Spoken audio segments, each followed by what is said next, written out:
Salam, salam damai sejahtera di dalam Kristus Yesus bagi kita sekalian. Di momen spesial bulan Natal ini, tema perenungan kita mengampuni dalam keluarga.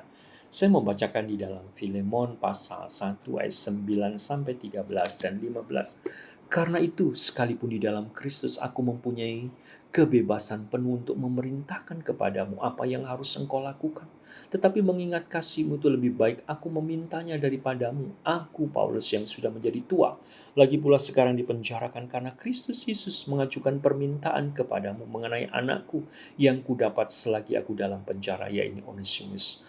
Dahulu memang dia tidak berguna bagimu, tetapi sekarang sangat berguna untuk bagimu maupun bagiku. Dia kusuruh kembali kepadamu, dia yaitu buah hatiku. Sebenarnya aku mau menahan dia di sini sebagai gantimu untuk melayani aku selama aku di penjara karena Injil. 15. Sebab mungkin karena itulah dia dipisahkan sejenak daripadamu, supaya engkau dapat menerimanya untuk selama-lamanya.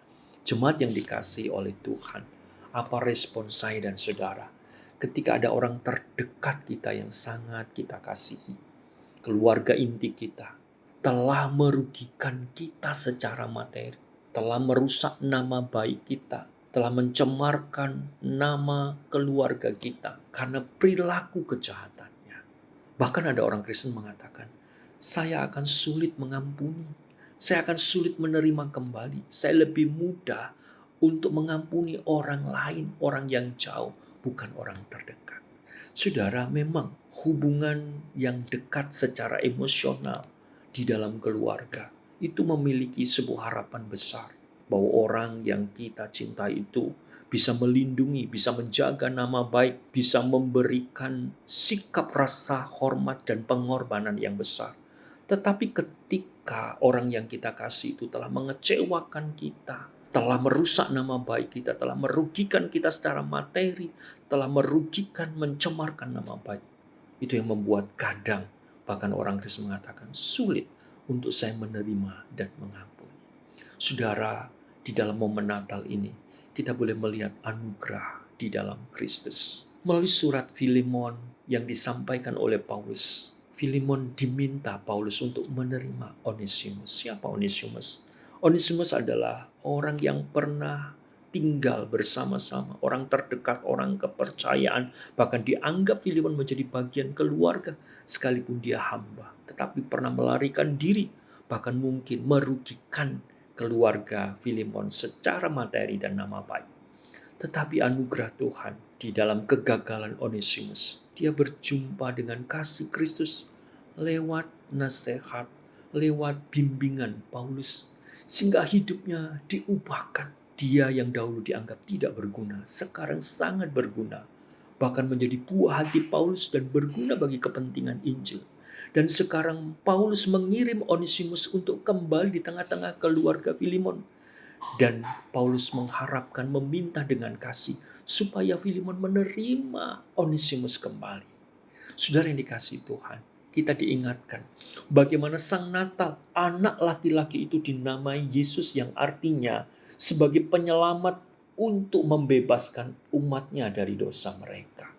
Saudara yang dikasihi Tuhan, Yesus bukan hanya lahir, tetapi dia telah mati dan dia telah bangkit. Dia menjadi perantara kita yang dahulu menjadi seteru, menjadi musuh daripada Allah. Karena pengkhianatan kita, karena pelanggaran-pelanggaran kita, karena dosa-dosa kita. Sekarang melalui karya Kristus kita diperdamaikan. Sehingga kita diterima Allah Bapa kembali. Kita dikasihi, kita diampuni karena karya Kristus anaknya. Sehingga biarlah kita boleh belajar dengan anugerah Tuhan. Memang pengampunan itu adalah sesuatu yang tidak mudah. Tapi itu adalah pekerjaan daripada kasih karunia. Saudara, mengampuni bukan hanya melupakan. Mengampuni bukan persoalan membiarkan. Dan kemudian kita melupakan begitu saja di dalam kesalahan-kesalahan orang terdekat kita.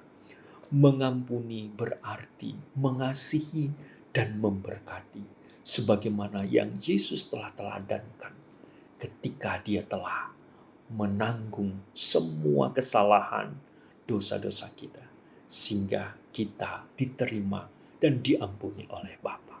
Mari kita pun belajar untuk memberkati dengan doa-doa kita, untuk mengasihi orang-orang terdekat kita, mungkin pasangan kita, mungkin anak kita, mungkin orang tua kita yang telah membuat kita terluka dan kita kecewa.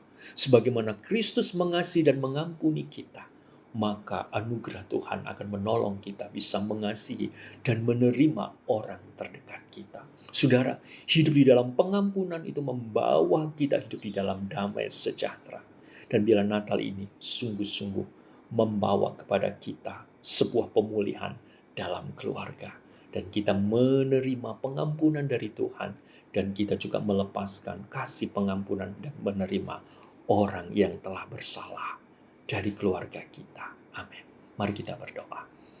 Tuhan, kami ingin hidup di dalam damai sejahtera-Mu, sehingga kasih, penerimaan dan pengampunan-Mu akan menolong kami untuk kami belajar mengampuni, menerima orang terdekat kami, keluarga kami, orang yang kami cintai, sehingga kami hidup dalam damai sejahtera. Amin.